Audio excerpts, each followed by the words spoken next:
পাইছিলে হয় যদি যদুকুলে কৃষ্ণৰ ওচৰত শৰণ ল'লেহেঁতেনে যদুকুল ধ্বংস নহ'লহেঁতেনে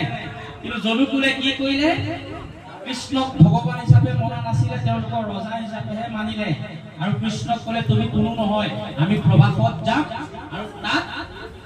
আমাৰ পাপ মোচন কৰিবৰ কাৰণেহে যাম লগত কৃষ্ণক লৈ যদুবংশ গুচি গ'ল আৰু তাত ধ্বংস হ'ল যদুবংশ যদি যদুবংশই কৃষ্ণক যদি ভজিলেহেঁতেনে সেই সময়ত কৃষ্ণক যদি ভগৱান হিচাপে বুজি পালেহেঁতেনে তেতিয়াহ'লে যদুবংশ ধ্বংস নহ'লহেঁতেন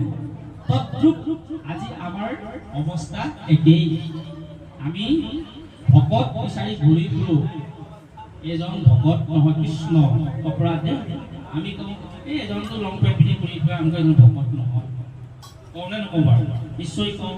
প্ৰায় শুনা যায় এজন কি ভকত